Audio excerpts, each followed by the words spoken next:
Welcome back to Inclusive Activism with the second podcast of the year with my wonderful friends, Souta and Tyler. And we are going to be talking about, last time we talked about the problem, we talked about colonization. Today, we're going to talk about the answer, the solution, the moving towards more solution-based ideas with indigenization. And this is the conversation I think we're really excited to have. One thing I want to make sure that we mention is we'll probably talk about indigenization through more of a Native American lens here.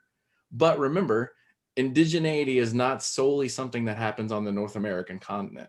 Like all folks were people of the land of blah at some point. All folks were descended from tribal people at some point. And what we urge people to do is get in touch with their original roots of indigeneity and not attempt to hijack our indigeneity. Like the guy from Arizona, oh, that guy drives me, like, have you seen the picture of the buffalo headed dude? The That guy bison. drives me bananas.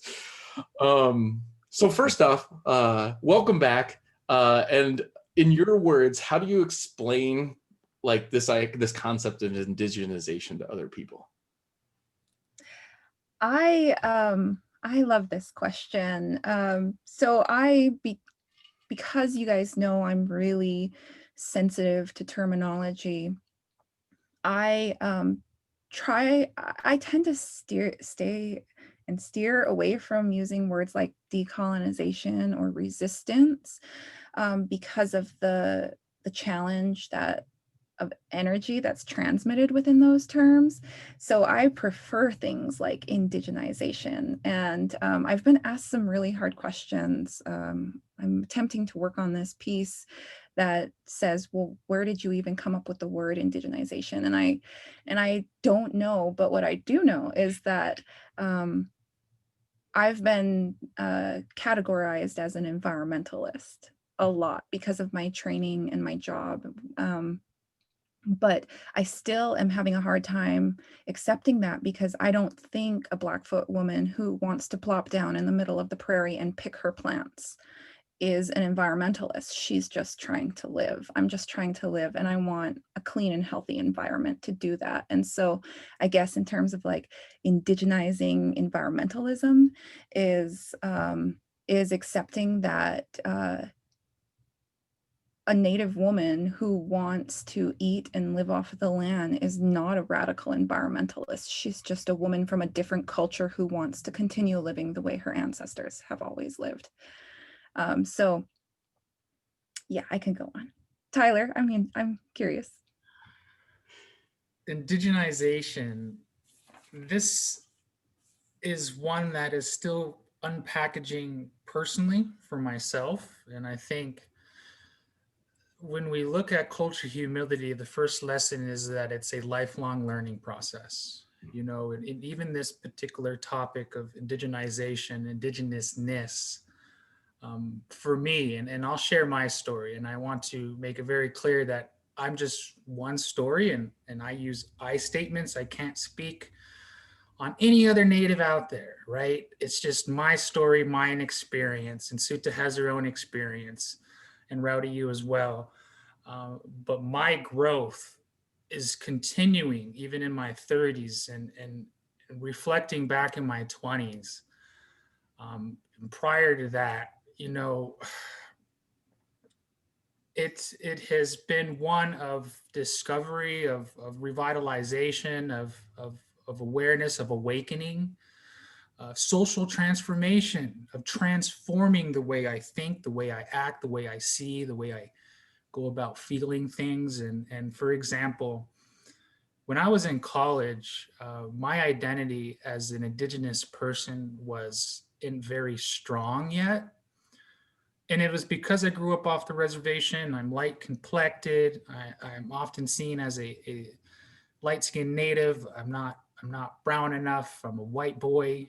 And when I'm in the white crowd, I'm a Mexican, right? And so it's just this dynamic of where I fit in with all of this. And especially because I grew up off the res and predominantly within my father's culture, which was American culture of baseball, entertainment, and holidays, right? Um, and so I didn't discover who I was until I went to college, really. And it took me a lot of friendship building. Souta, she's been indigenous and practicing indigeneity since she was born, right? And even though I can say that, also it's just I just didn't know it, I guess, right? It's because of the through the process of assimilation and colonization, those stories weren't passed down to me, and I didn't grow up within that culture. And so, going back to my academic studies in college, I remember a good friend of mine, the Nay Man. He called me out when I was writing a paper, and it's because in American Indian Studies, you write about American Indian topics, right? And here I was still trying to figure out, was I Indian enough? And so I wrote in third person. I wrote about Indian people instead of writing it in first person about myself as an Indian person. And I remember very vividly today, and I carry this story strongly because my friends like, you need to stop writing about us. You need to write from us. You need to start writing in first person. And it makes me self-reflect to this day of how many of us are going through that same process of reflection of where we fall in. And some natives know that they're native through the culture upbringing that they were immersed in. And so I love that. But there's also a side of native people being fully assimilated, removed from the reservation, and have been stripped from that culture, and there's that rediscovering, and I don't like the word discovering, so maybe I should stop saying that, because discovering is a tone of colonization of itself. And so if we go back to our mission as an organization, we chose revitalization, to revitalize indigenous communities, culture, people, and land. And when we look at our mission, what are we revitalizing? We're revitalizing our people, culture, and land against the impacts of colonization. We're revitalizing the culture, people, and land, what it used to be and what it still is. It's still there. When we go back to language, Onondaga language is embedded within the DNA makeup of who I am. Even though I didn't learn it, I didn't raise on it, I'm starting to pick up words, but that language is there in me, breathes in me, it lives in me. It's just a matter of introducing it back into who I am as an Onondaga person. And so I'll stop there, and we'll get deeper. So for me, I think like when I say what is indigenization, I think of it's the price to live on the earth, right? It's the cost of what it's necessary to stay in harmony, to live, right? I think it's balance, right? It's balance. It's making sure all things benefit, thrive, do the best possible. For me, much like Tyler's story and my story, are very, very similar. Except, I will never have paperwork proving who I am within indigenous systems. But what's nice is, as a survival technique, I've been creating communities, which is a form of indigenization. It's finding connections. It's finding like a tribe of people that like co-support and love you. Like my pain of my life has been the gift of my life, which is showing people how to do these things. And so for me, it's a process. Like I tell people, on my purpose is healing others, because as I heal other people, which is indigenization is healing other people, as well as healing like the earth and land and all beings and things around us. It heals me in that process. And then that allows us to come together, form a sense of community, and then find a way to benefit all things, really. And so indigenization is like moving away from colonization towards those practices and processes. And what's cool about it, again, is it's not just a Native American thing. Like Souta shared in the podcast last time, like the Druidic people of Europe, like the African people, I got to visit Nigeria before the pandemic. And it's hard because they've got some really deep colonization, self-oppression stuff going on, because the people lowest in the social economic stratum are the people that practice their indigenous religions. Like, if you want to get ahead, you want to be Christian. And it's being like, hey, those people have some knowledge you really need to know. And they speak a language, and there's patterns that they do that are of healing, of goodness. And I'd like to see more people do that. So in unpacking indigenization, what are examples of indigenous thinking, or what are examples of indigenous systems that we can show people so they better understand what this is and how it looks?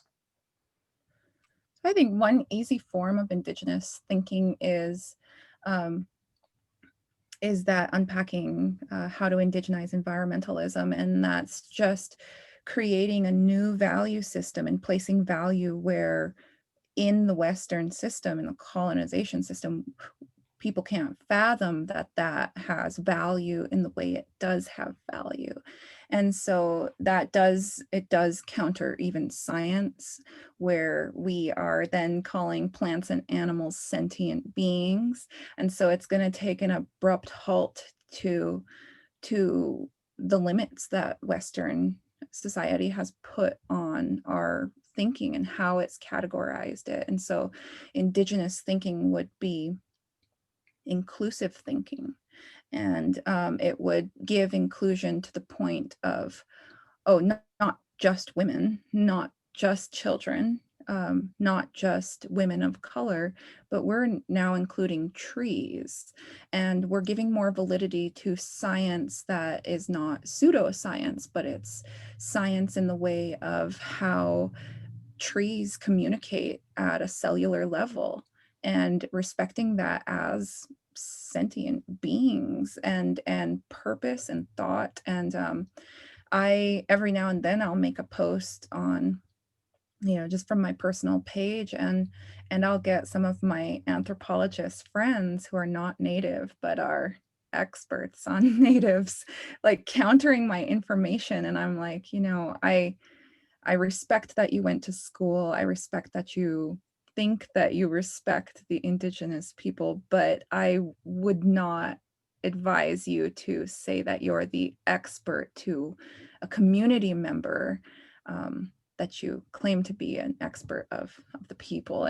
And that's just not indigenous thinking. That's colonial thinking. That's better than thinking. That's putting a limit on people. My grandpa always used to say, and get mad at me and my younger siblings, he would haul us all out to the barn and tell us the way to do things, because he took care of racehorses, very finicky beings. Racehorses, they're yeah, if anybody knows a racehorse, it's they're elegant, graceful creatures, but they've got attitude because they're beautiful and they know it, and they love to run. And so open gates are like playgrounds, and so you always have to be on your toes because they've got such character. And so my grandpa was very strong about, okay, well, this is what we got to do. You got to do it this way. I got to do it this way. And if me or my brothers said, I know, oh, we would, for an hour, we never say, just, you don't know, just never. I'm 85, I don't know. Like, and that's where my thinking is, going back to all those anti-teachings, is that, indigenizing the thinking of purpose and identity as a Blackfoot woman, that I don't have to put the pressure on myself that I need to know and be all of everything a Blackfoot woman is supposed to be. I'm just me, and I'm furthering, and I'm indigenizing, and I'm carrying on the culture that was handed down to me. And if all my sisters are doing that, then we have a complete culture to bring forth to our children, and it's not just on my shoulders. And I think that dispersion of power, that knowledge and power, is an indigenous system, knowing that I'm not even competing with my sisters for this knowledge or this purpose in life, that I'm respecting their purpose, and that their separate knowledge is just as valid and just as important as mine, and that it's only more powerful when it's together. So I think that that's very indigenous thinking. Yeah, I wanted to add on real quick before I go to Tyler, like with the Western thinking scientists. Like they're so certain, and I think they need to be certain because they're scared. But I ask them, I'm like, do you know love's real? And they say yes. And I go, well, how? Like, measure it for me. Prove it exists. And then they're like, well, I can't. And I'm like, yeah, I know. And I'm like, don't be so sure. Cause like we've healed people from terminal illnesses by singing and blowing smoke on people. So don't think just because you can measure it, it exists. Like there's something that's happening that you don't understand, that if you slow down and learn, you could add to what you know, and it would be really dynamic. But it helps me show, because they know that we've blown smoke and sang on people and cured them from death. And so when they see that, it helps them to slow down and maybe like loosen that certainty. Tyler, you're gonna add. Yeah, just taking a deep breath in and reflecting on this. It's really good to talk about this, and I hope your listeners are enjoying.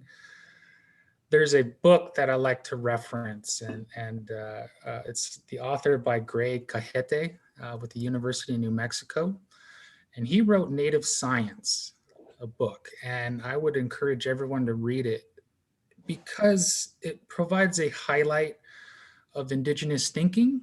Because we had our own sciences, that's a system in place that we have had over the thousands of years of observing our natural world around us, right? And so we had these sciences, and we look at systems. The equinox just took place, the winter equinox.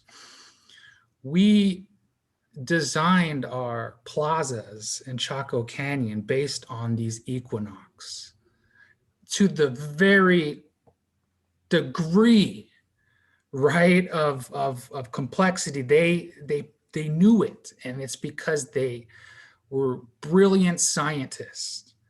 And you go examples throughout Americas and around the world, and you look at Stonehenge in England, that is very indigenous in understanding the cycles of lunar and solar and planting season and all of this that goes on with that. But returning to that book and returning to the systems and native sciences and the way that we go about seeing and practicing our values, equity is at the heart of everything that we do. Reciprocity, knowing that it will be returned. Often our leaders they gave more than they gave themselves, and that's what made them a leader. They often starved last. They ate last. They made sure everyone was fed first. Everyone was clothed first. You know what I mean? And so that system of care, of true understanding of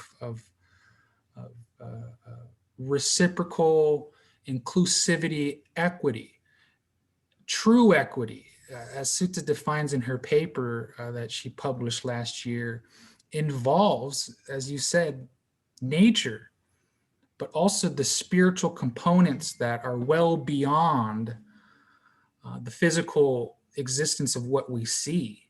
Because as you said, Rowdy, we had medicine people and still have medicine people today that can cure sickness and are struggling with curing the sickness that faces us today with COVID-19.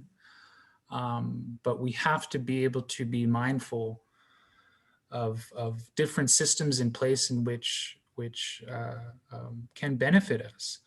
When I think of systems, I also think of governance systems. You know, as a Onondaga Haudenosaunee person, it's built into us, it's ingrained into us to govern ourselves in a way that is equitable and beneficial for every member of the community, every member. And when we look at governance structure of the Haudenosaunee and the democratic process of how we go about making decisions, It's based on complete 100% consensus, not 50%, not 51% vote. 100% of the people have to be on board with the decision made, and that is not an easy task, and it takes all night, smokes and longhouse conversations to take place. But those governing systems are still in place in Onondaga. And if we look at the democracy in which we are governed under the United States, it is borrowed and modeled after our governance structure in Haudenosaunee. The one thing that is missing is the voice and power of women. Women are not nearly seen in the United States structure as the powerful ones. In fact, women are just becoming elected in this system, right? It's a novelty right now. Women couldn't even vote. They didn't even have any whatsoever say in the guidance of this country until recently, right? But if you look at Haudenosaunee democracy, everything is based off of the decision of our clan mothers. Our clan mothers are the ones who govern us. They're the ones who appoint the male chiefs to lead us. And if those male chiefs get a tangled mind, meaning that they aren't doing what they're supposed to do, they're becoming greedy, they're becoming self benefit, everything has to benefit them instead of the community. That clan mother has every right to remove that person in their position.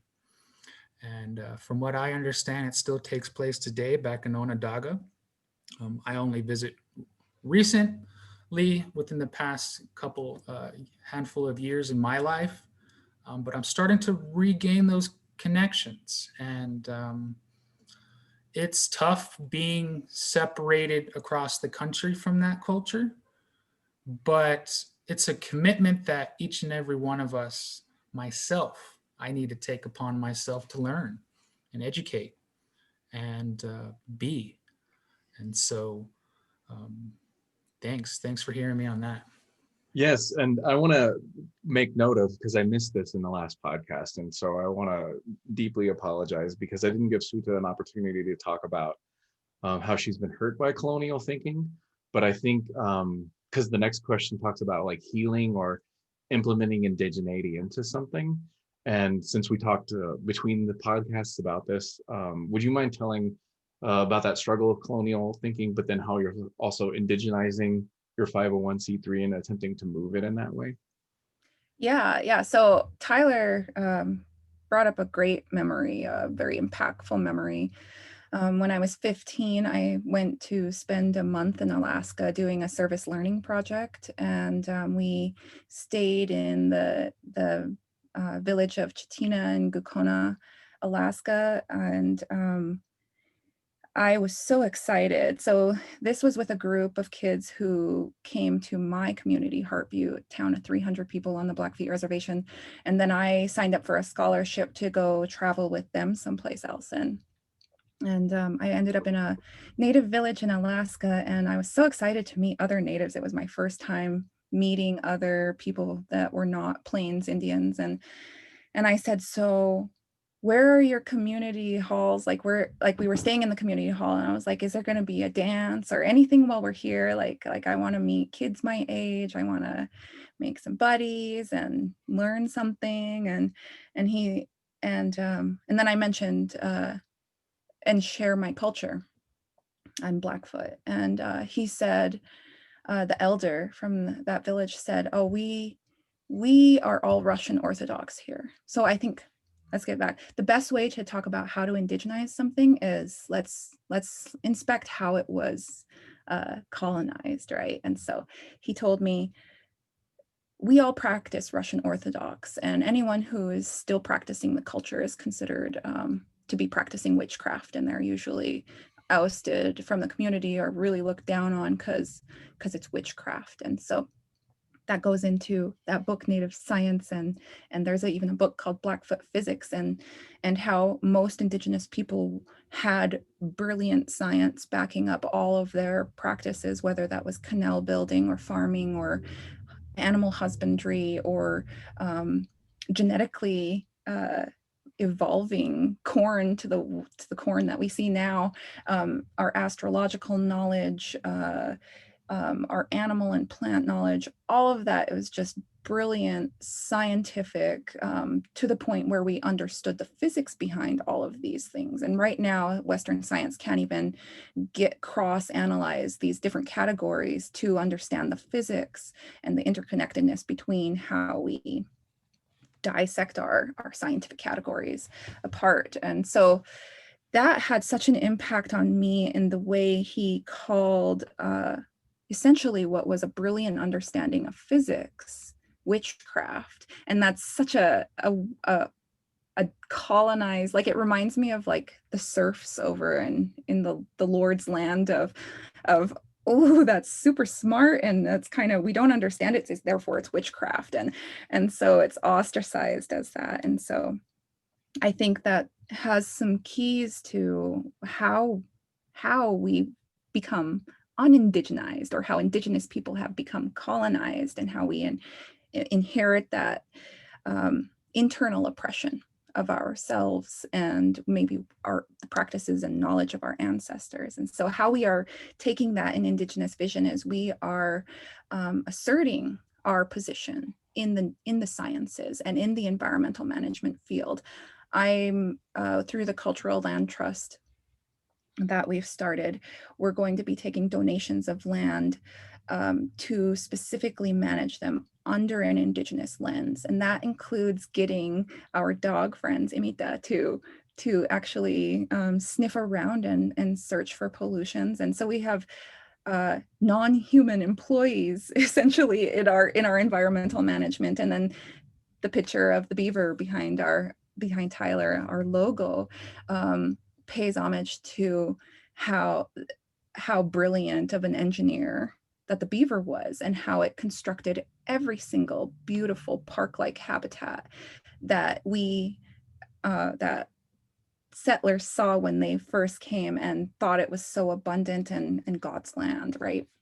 But that was all done by intricate responsibilities and tasks and acknowledgement of purpose of the beaver, acknowledgement of the purpose of Indigenous people burning the prairies, systemically cutting trees from east to west, sunrise to sunset, and having guidelines on how to live and manage with a being while respecting it, which is the tree being, right? Beyond assessing its value beyond the board footage that forest can give us. Yeah, that's beautiful. You know, when you say that, it makes me think about how we don't have delineations between religion, art, and science. It just all is, you know? And I think that's one of the beauties of like, because like I think, you know, when you think about like physics and metaphysics and like quantum physics, like you need almost a religious lens to get that stuff, you know? And that's been part of like what colonialism's done badly, in that it separated everything. Whereas if it was all together, they would have seen the connections faster. Tyler, you were going to answer. There's an autobiography of a Hopi Indian that I use this quote that he said in this autobiography. I think it was an old Hopi Indian that gave his accounts to a white ethnobotanist to record it. And he said it was in regards to religion and identity. And he answered by saying, "My culture, my religion, my land are one. There's no separation. Everything embodies it all." And that quote I read when I was 18 years old in college, and it still sticks with me today because it's so true and it's still very real to this conversation. If I may, for just a few moments, talk about my whiteness, because you identify, Rowdy, that even white people have indigenous roots, which is so true. I referenced Stonehenge in England, 10,000 years old. What is it? Even older than that? That's remarkable. So I've been on a quest this last week of researching my surname, Walls. And man, it has been remarkable journey of trying to figure out what Walls means, where our grandparents come from, and when the heck we step foot on this land we call America. And it's just been a fascinating journey. And I still have a gap between a grandfather in 1825 of Wall's grandfather and when they came, because there's a gap in history, but it's what I'm researching. But I was able to go back and find Walls and some of the beginning findings of Walls in the English literature back in England, right? And so you look at Walls, and a lot of English surnames come from indigenous roots and language. And so it wasn't just Walls, it wasn't forever Walls. At some point we were a family that lived by stone walls, or we were a family that lived and made houses out of stone walls. And so we became a family known, characterized as Walls. And so we've carried this on. And I go into my other lineage of grandmothers marrying into my Walls family. And one of them is McDougall, and it's Scottish descent. And I don't know anything about the McDougall relation as far as when McDougall's got here in Americas, but I researched the McDougall history, and it dates back to the 12th century of Scottish history. And McDougall stands for son of Dougal. So Mick is son, from what I understand. And so anyone with a Mick on there, you're actually the son of that. And so I must, McDougall being the son of Dougal. And Dougal, this original Dougal in history, was a son of another individual prominent in that era, Somerled. And he was lord of that era. And so these names come attached to these particular people, and even surnames are generated from those times of early history. And you can even date that further back, because I was looking at some of those areas that those names come from in Scottish or Northern Ireland or Northern England. And there's archaeological evidence of the people's existence, Bronze Age, which is 3,000, 4,000 years ago, and even further back than that, 10,000 years ago. And so that presence, that indigenous roots in England is there. It's just that progress of I don't know, what do you call it? They call it evolution, Darwinism.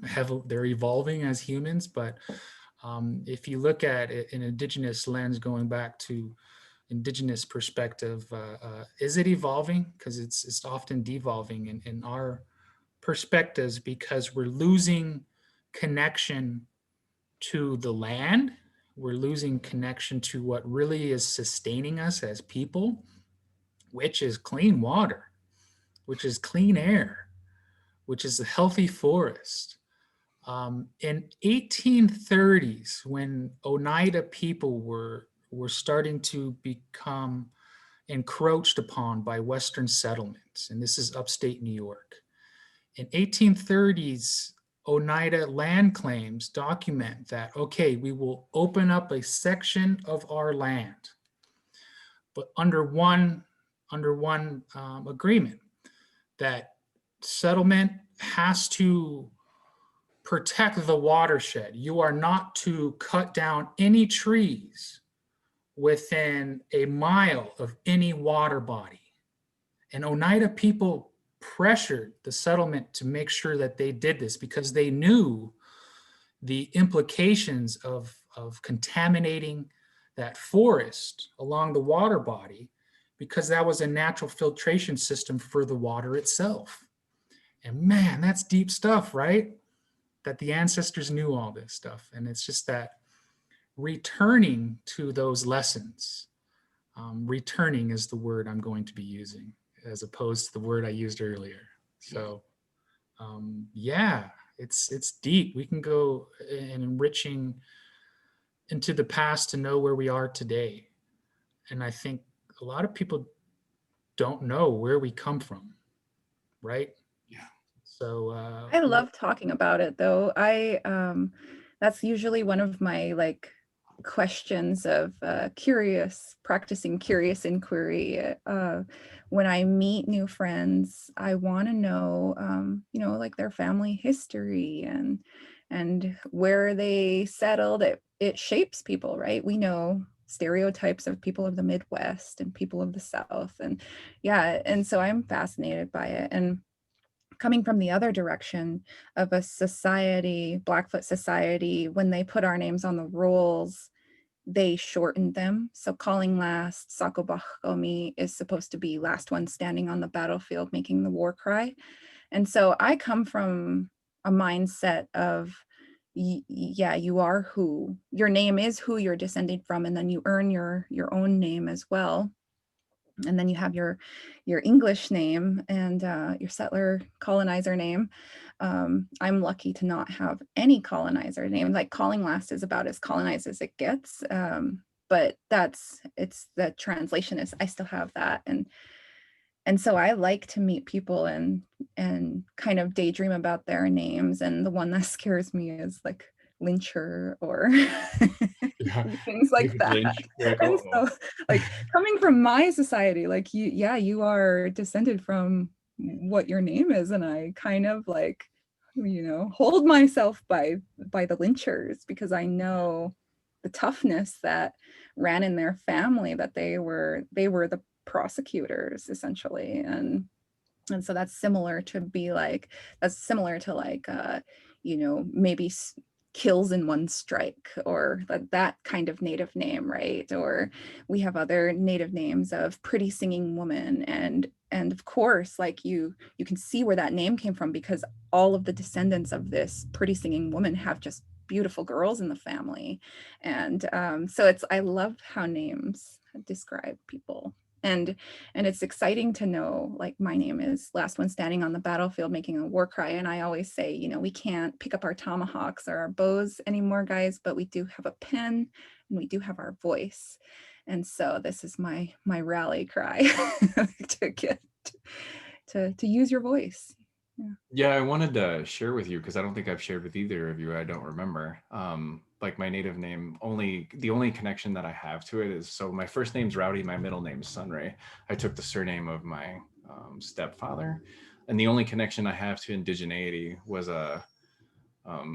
like a grandfather figure that came from Taos, and he watched over me as a baby. His name was Tellus Good Morning.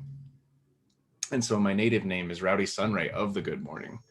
And so it's like the little like dancing light that like wakes you up. And I still try to live up to it because it's a hard one, like the light that wakes you up. Like, I don't know if I'm ready for all that. But one of the things I wanted to share with y'all about indigenization and how it's healed me is it's reconciling religion for me, because like I like Christianity. And I think Jesus Christ is a pretty indigenous dude when you read about like Jesus Christ specifically.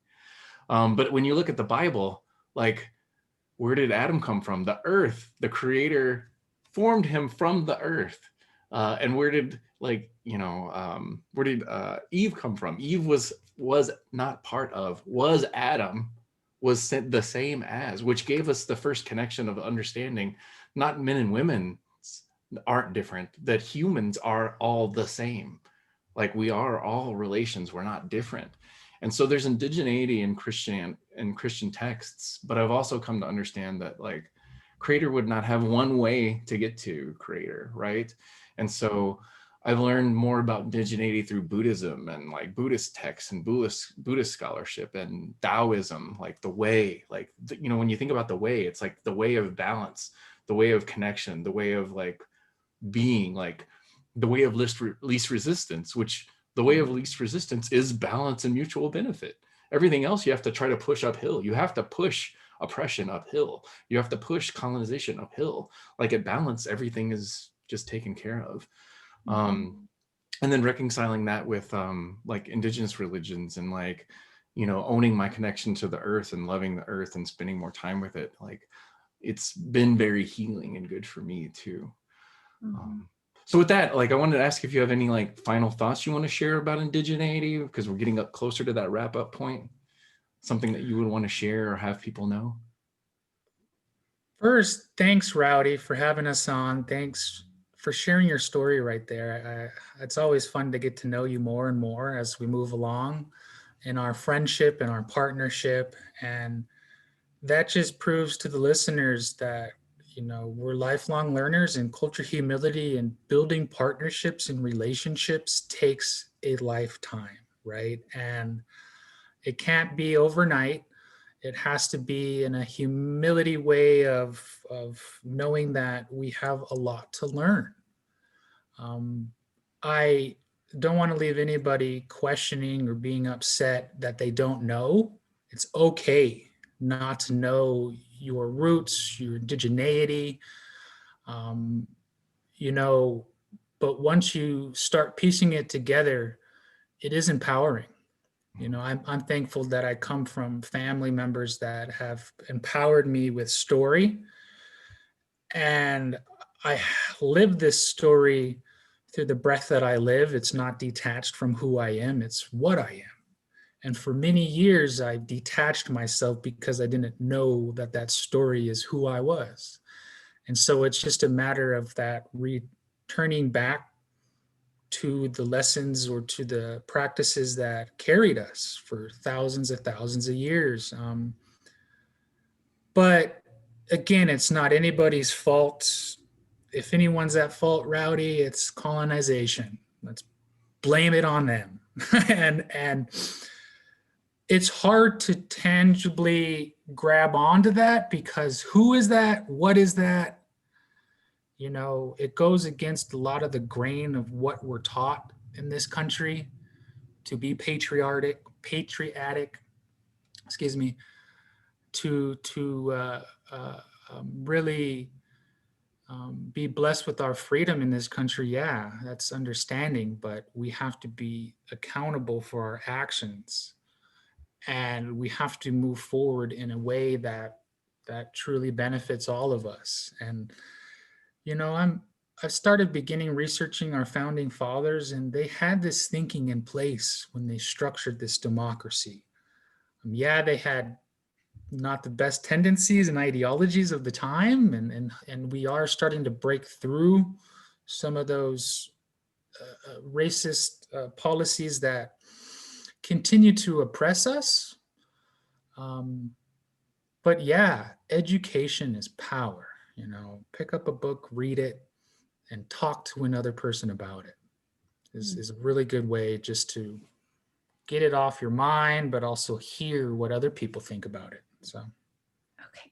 So I think that indigenizing, last words on indigenizing is that I want people to know that you don't have to, you know, go work on your tan and wear the trendiest beadwork and ribbon skirts that you can find. Like that's not indigenized. That's capitalism essentially.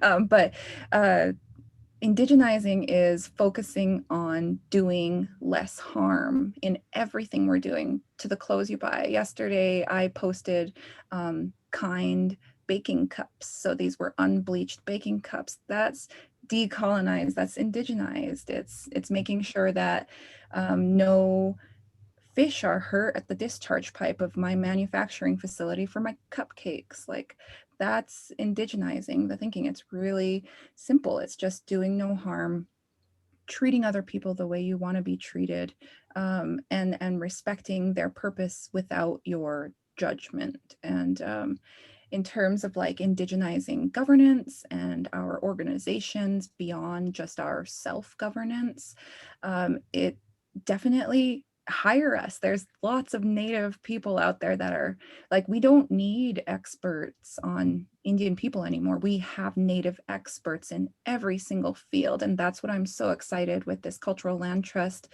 to embark on, hiring all of these 1099 contractors have been like brilliant Native people to put some justice back into our environmental management and some inclusion beyond people.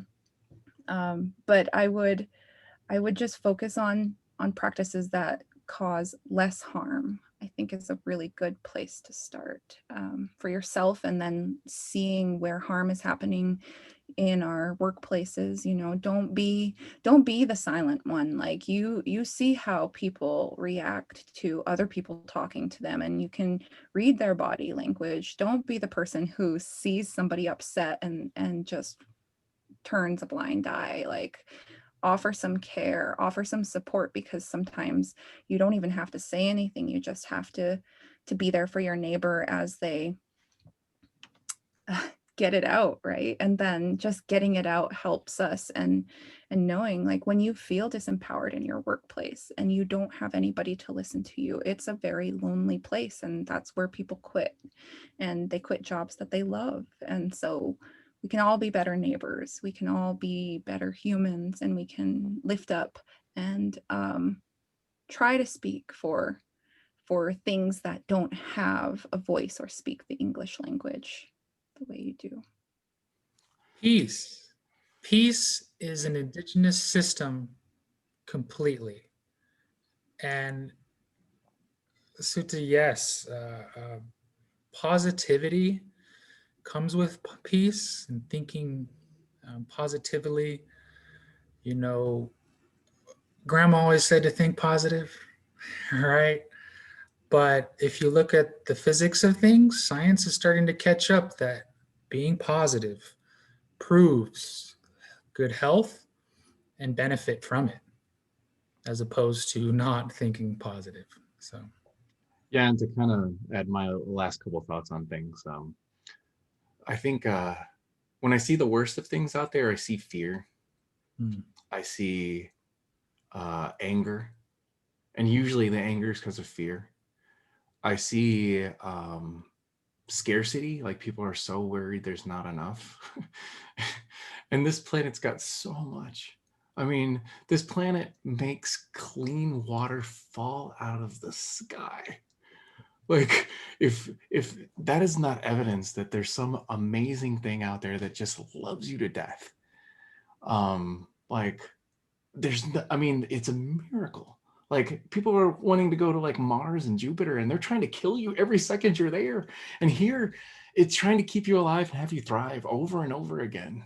And what we're doing is, I think, attempting to call you into community with us, because in community, there's no lack, there's no reason to fear. And if you're afraid, you can just say so. If you're angered, people want to know why you were hurt, and help you with some of those things.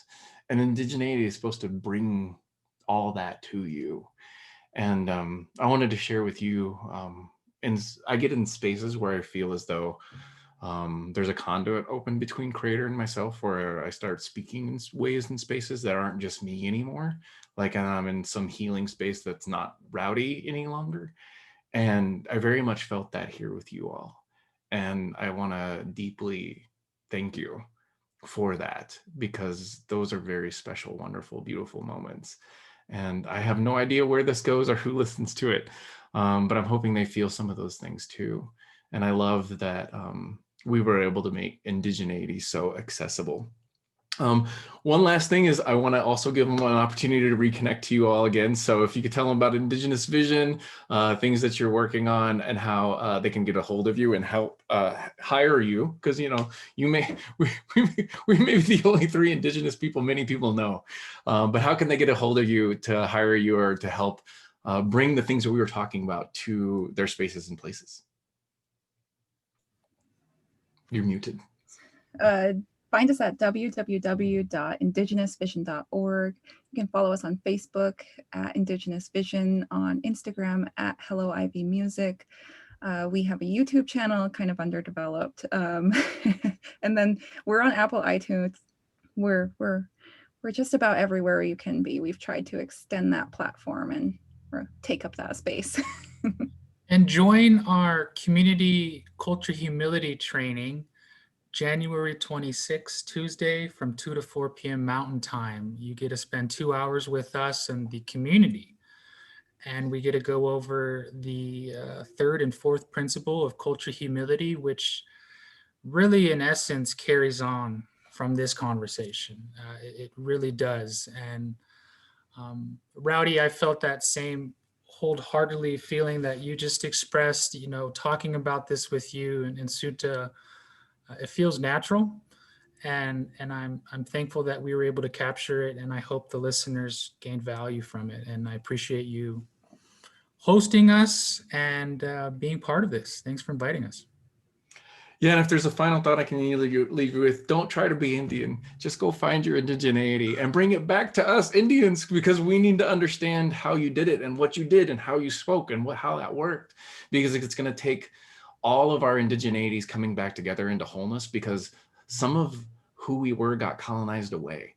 And without you decoding those stories, those scripts, the programming that we can use for a better world, we're not going to be able to do it, because we've been so damaged as Native people. But the more you can find and learn about your indigeneity and come back and bring it to that whole, the better off we'll be.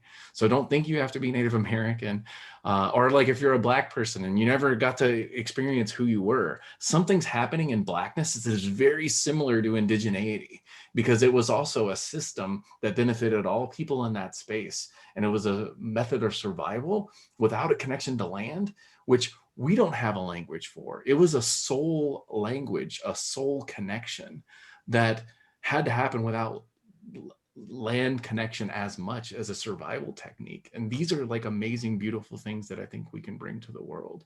So learn more about those things, bring those things back to us and teach us, because we have a lot to learn too. But I want to say thank you for your time and attention. This is Rowdy Duggan for the Inclusive Activism Podcast. Thank you so much, Souta. Thank you so much, Tyler. If you need to get a hold of me, I'm at inclusiveactivism@cox.net. And I really hope you felt some of the things that we got to feel here and appreciated the time we got to spend together. Thank you. Yeah, way.